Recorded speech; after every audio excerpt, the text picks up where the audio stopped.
Okay, we need to talk about Test cricket now. We've touched on it, but for the next 10 minutes or so, um, and as I said, we're not in the business of trying to predict the future. But I don't mind putting my head on the block and saying that I think that Test cricket, without the World Test Championship, in the countries outside of the Big Three, and I think that those within the Big Three don't appreciate just how much the World Test Championship means to the small seven. And first of all, I want to say that the World Test Championship, in my view, is the most flawed, imperfect, p- embarrassingly, mind-bendingly flawed international sporting competition ever devised in any sport ever. And yet, without it, I think Test cricket would have already perished in certain countries. I mean, South Africa, for example, who now seem quite well placed to reach the final. But honestly, without the World Test Championship, I mean, how can you have a 9-team tournament, two of whom refuse to play each other, and you only play 6 anyway, and you play different numbers of games against the... I mean, it is, and it's also, ironically enough, really disadvantageous to the Big Three. I mean, England, Australia and India have to win so many more games than countries like South Africa and New Zealand and Sri Lanka, who only played 12 or 13 games, and India and Australia and England played over 20. So without the World Test Championship, and I think it'll come under pressure, particularly if India... If India don't make the final this time. They've made both finals and obviously lost them. It'll be very interesting to see what happens there. It will be very interesting. So let's talk about Test cricket. Let's start with you then, Will. How do you see it shaping up in the next sort of about 5 to 10 years? Go 20 years if you like. Well, the first thing to say is actually the last couple of months have been like a quiet golden era for Test cricket, and partly because of the World Test Championship. But if you look at it, just off the top of my head, England beat Sri Lanka, but did lose a test. Sri Lanka then beat New Zealand, who are beating India at the moment, who beat Bangladesh, who beat Pakistan, who beat England. Bangladesh have now been thrashed by South Africa, but South Africa have got Pakistan going to see them in a few... Like, do you see what I mean? It's amazing. Yeah. And some amazing individual games. Staggering games within that. And some incredible individual performances as well. Patam Nissanka at the Oval, for instance. Kamindu Mendes as well has had a golden run. There's been... Mitchell Santner, who saw that coming. All those kind of things. So Test cricket is still really great. There's nothing fundamentally to stop it being... really brilliant. I agree that I do agree that the World Chess Championship is in some form or another is really, really crucial. Finding a way to keep teams like South Africa interested, and it's amazing. Like as you said, South Africa are quite well placed despite all of that brouhaha earlier this year over the New Zealand tour where they sent a D team. It was a D team, and they got the result they deserved for that. But they're still pretty well placed to make that final, and that would be fantastic if South Africa, because it's 12 years since South Africa lifted the mace as it was then at Lords, having beaten the best team in the world at the time, England, to do that. If they were to do that again, that next summer, that would be really cool as a kind of narrative, especially given everything that's gone on in South African cricket since. Sri Lanka are resurgent. Pakistan, I'm not totally convinced Pakistan are resurgent, but they found a way to win 2 games at home against England, who suddenly looked like they were a team on the up again as well. So I do think some kind of World Test Championship is important. I don't think I'm a 2-divisioner. There's a lot of people who think include Afghanistan, Ireland, and Zimbabwe. Yeah, I'd love them to be involved in some way, but I don't think the way to do it is by relegating Sri Lanka and Pakistan, because I think they could lose interest pretty quickly, and then suddenly you've only got a few. And what happens if you relegate England, and then they, which is every single cycle would be a possibility, what happens to the Ashes and all those kind of things. So we've got to work a lot harder than I think they've done to find a model which allows your flagship Test series to like England versus Australia and all those kind of things to exist, whilst also having a decent league table which actually means something, and to a casual punter could understand it, because if you look at it at the moment, it is completely unfathomable. I mean, the whole thing is mental. I mean, England are now officially out of the running for the final, which in itself is madness, because they've hosted 3 in a row finals and they're not going to be in any of them, and I wouldn't bet against the next one not being in Ahmedabad, and England aren't going to win a final there, so they've probably missed their golden opportunities. But their chances were completely scuppered because Usman Khawaja managed to get a change of regulations around over rates in the first series of a whole cycle, halfway through, and because Australia were bowling England out within 80 overs in a series they drew 2-2, Australia didn't get as heavy fines, and England got really heavy fines. So it's completely self-defeating regulation, but has actually basically cost England a whole test win in the cycle in terms of points. And they're not going to make it's not in the end why they're not going to make the final, but it was a pretty good reason why they might have lost interest in it a little bit sooner. Yeah. So it's another preposterous. Exactly. It really is, yeah. I mean, of all the fatal flaws, well, hopefully not fatal, but all the massive flaws in the competition, England being deducted 19 points. What are you trying to do? Encourage the test game, and then you just eliminate England. You go, well, you didn't bowl your overs quick enough. Fine them £100,000. Don't take 19 points off them. I remember, I think there was a point in the 21-22 Ashes. It might actually have been the final result of this. England were way gone from World Test Championship consideration by that point. But I think they took negative points from that tour. So if they hadn't gone on the tour, which at one point was being threatened, they would have been better off from a WTC point of view. But I think the fundamental problem with the WTC is that in order to exist and in order to get it through, the ICC, when devising it, had to start from a state of not quite anarchy, but test series existing in isolation for their own sake within a sort of ranking stable that no one really understood, and sort of, I suppose, accept all the various competing interests, commercial, political, that exist within world cricket, and come up with some kind of league that would still satisfy all of those interests while creating a 2-year cycle that culminated in a final. And I think that was an impossible task that they have done, about as well as you can do with, which is not very well, because it just doesn't work as you listed just a few minutes ago sort of all the issues with it. But I think you're absolutely right that it is so much better than nothing, because why else? I think it's already 5 years now since there's been a 3 or more match test series between non-big 3 countries. I think it was South Africa played one in just before COVID, maybe. But that would be a good start, wouldn't it? To get a proper WTC table going, but mandate that the series have to be 3 tests, and if that means going to 4-day tests, then I can live with that. That is something that I would accept. Absolutely. I don't like 4-day tests, but that is Well, it depends where. I think that this regulation already exists. The host board, can nominate the length of test matches. Yeah, and England they do it against Ireland. ECB do. Yeah. Against South Africa Ireland. had one against Zimbabwe. That's didn't right, they? Yeah. exactly right. And I think that in South Africa, for example, I mean, the 5th day is completely redundant now. I mean, it's just we've had one test, I think, in South Africa that has gone to the 5th day in the last decade. It's gone to a 5th day, and that's because of rain. And you can make the schedules so much, firstly, more 3 predictable. tests in 3 weeks, and Thursday shorter. to Sunday. Exactly. So you have a time frame that everyone can understand, which is Thursday is day 1, Friday day 2. There will almost certainly be play on the weekend, and so you're not jeopardising that as a sort of prime slot. And ideally, you might even get it might all bubble up to a finish on Sunday when people are at home or in the stadium, have a bit of free time to go down and watch the cricket. So it seems like an obvious starting point, and I think boards have probably, as you say, been slow on the uptake because they have that option, and it has to be written into the regs.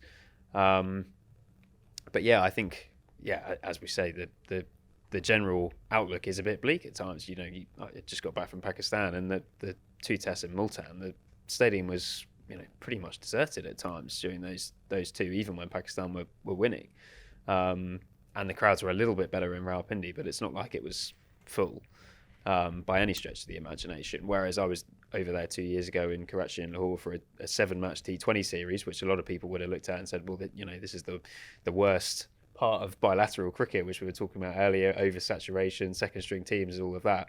And the stadiums were full. There was a huge amount of interest in that series, partly because of the circumstances of England being back and the fact that it's played at a better time of day. But the crowds are much better for T20 everywhere else in the world. And I think there is probably a bit of a difference in English and Australian cricket versus Asian cricket, in that we quite often discuss Test cricket from the way it's understood in this country, whereas in Asia, you don't get the same crowds. There isn't the same fanatical interest. There isn't the same sort of, I suppose, approach and attitude towards T20 in a lot of cases as very much a secondary format. I think people care deeply about T20 in a lot of parts of the world.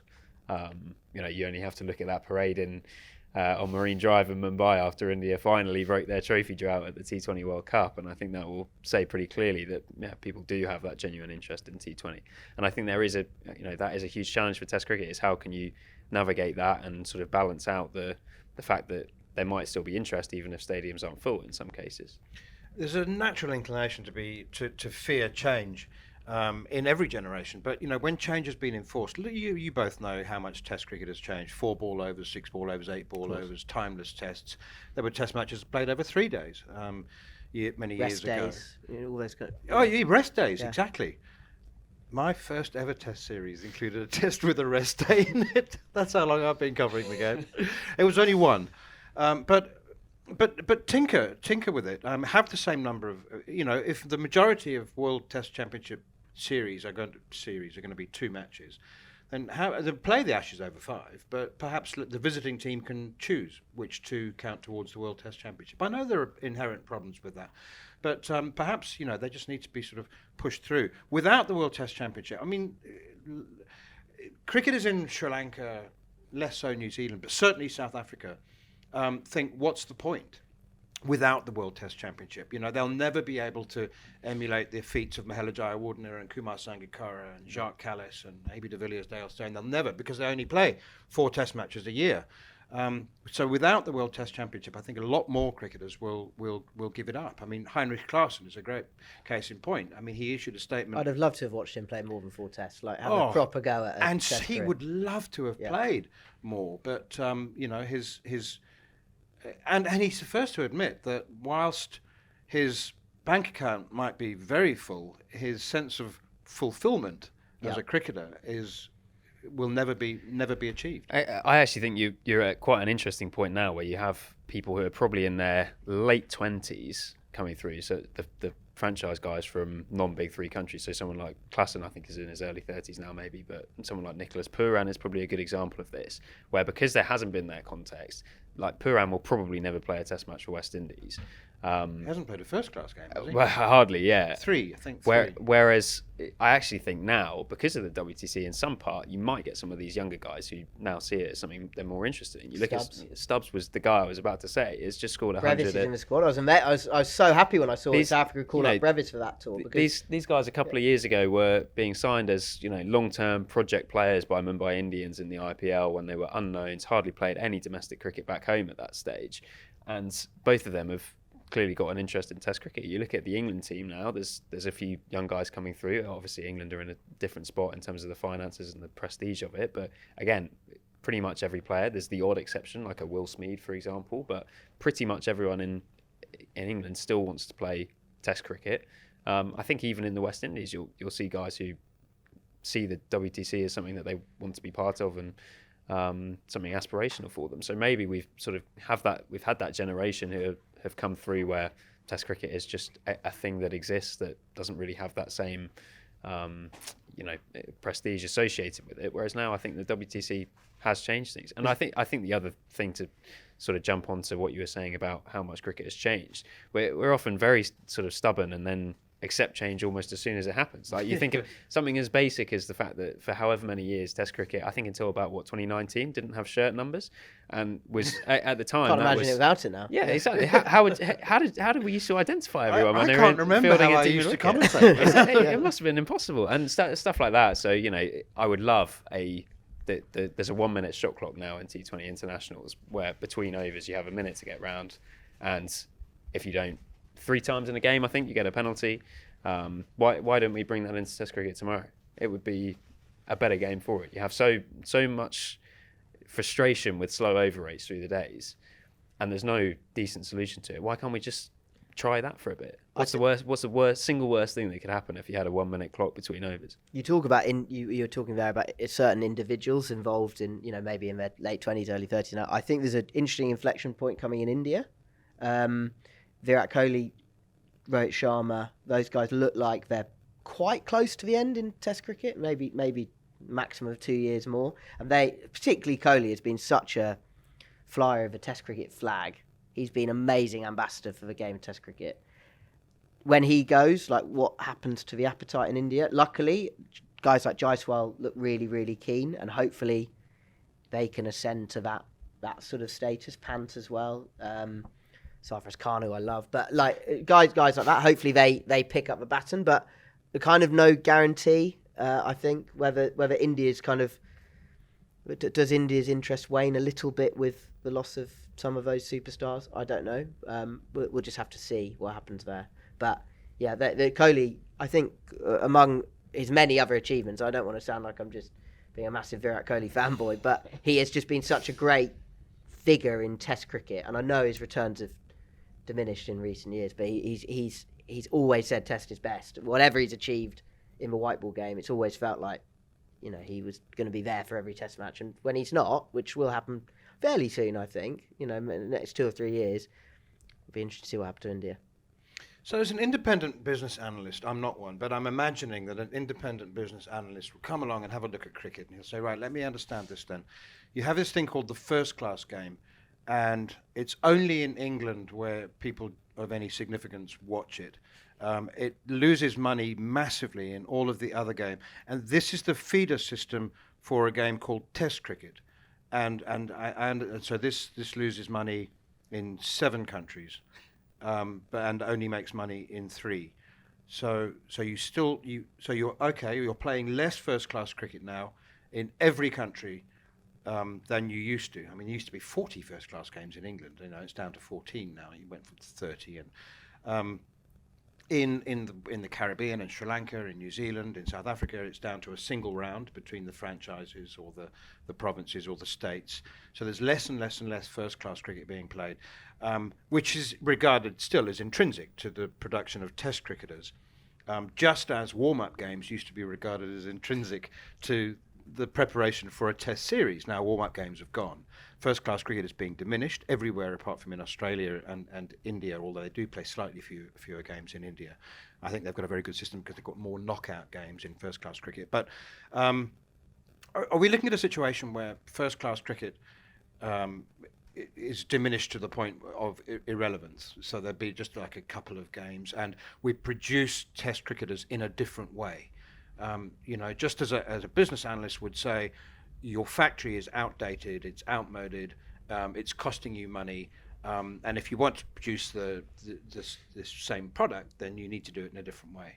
Well, you know, the England team are already doing that effectively. They're completely bypassing this domestic system, right? Yeah. And they're pretty open about it. Yeah, as and well. also what they would say is that they're actually democratising the selection process. While people would accuse them of being a cosy club who only pick their mates, what they would say is actually you can average 180 with a ball and we'll pick you to bowl left-arm seam in Test cricket. It's not just looking at the top of the averages and accepting only the blokes in the top 10 kind of thing. So, yeah, it's somewhere in between, obviously, but they are far more open-minded about how they find a Test cricketer now than they ever have been. And I think, you know, there have been points over the past 2 or 3 years where people like Rob Key and Brendan McCullum have said that you almost want to get people out of the first class system as soon as possible to avoid them getting into the bad habits that you get into there. I think they've said that specifically about Rayan Ahmed when he first came into the Test team. He'd hardly played any first class games, and they thought he had a better chance of developing in their setup, in their environment, on training camps in the winter and you know, in net sessions with Jeetan Patel, the spin bowling coach, than if he was playing for Leicestershire, batting 6 and not really bowling very much, which is, you know, what has happened since. And he probably has done most of it, you know, the vast majority of his red ball development in an England Test environment rather than with Leicestershire.